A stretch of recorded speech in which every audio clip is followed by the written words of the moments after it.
we have to say in our sorry statement? Well, you can take sorry and shove it up your spastic colon. Put the money on the fucking table.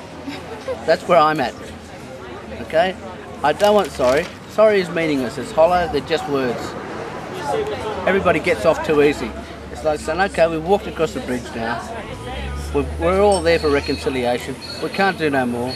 Let's move on. Well, I'm still in a colonised world, not post-colonial. Nothing post about rolling the army out into Northern Territory. Nothing post about me not being able to park over there, but the white fella in the real estate car can. Copper drives around the roundabout and just looks at him and keeps going. There's racism and there's colonialism. Just deal with them.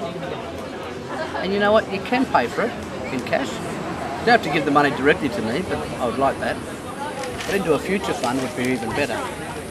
We could look at scholarships and equality, buy land.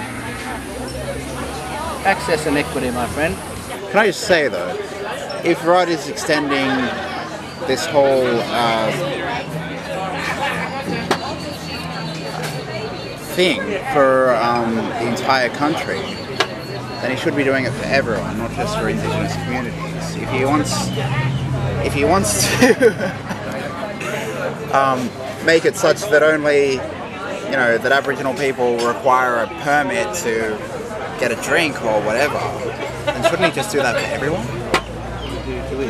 Yeah, her love for us is amazing. Because the thing is, like, despite her and my dad not having a very good relationship anyway, but no matter what kind of decisions that she makes, that's always, I don't know, for the good of us rather than for the good for herself, And I think if you don't acknowledge at least sorry in the first instance, then you're not starting from a point. You're sort of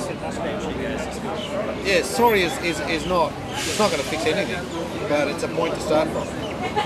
It's an indication that you're moving, that you're at least prepared to say this is our starting point. Okay, we'll say sorry and then let's move on. Let's acknowledge that there was shit going on, that there were people getting murdered, that we were taking their land, that we were poisoning them and hunting them like cattle and dogs. Let's acknowledge that. Let's say sorry for that, and let's move on to something else. Let's try and get somewhere together. Very good. Having said that, let me now say this. Climate Change Australia. We have a representative system, so I suppose we go along to our local politician and say, we don't agree with this is what we think.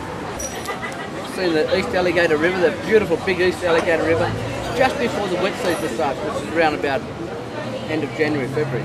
They've got the big build-up of the storms, heat of the day, and there's these big, beautiful big clouds. I was standing there, I looked at Ubiri Rock, where the old bloke stopped, and he sat there in the mud. Just like a real big fucking dreaming place for Kakadu mud. And I stood under this big rock shoulder. Words don't describe it, you've got to see it for yourself, I was standing there about 2:30 in the afternoon by myself. No sound, nothing. Just nature, by myself. I looked up on the wall, all these hand stencils and Aboriginal art and that, and there was one big one of this bloke on a horse with a gun, long gun. Them blackfellas have recorded for the first time, and it's still there for everyone to see, the first time a white fella come into that area. So the technology that we have today, plebiscites are so much more of a viable option. You don't have to issue all the paper, you can just put it up on the website, I guess kind of like a poll or whatever, but it's post one. It's the craziest thing I've ever heard of.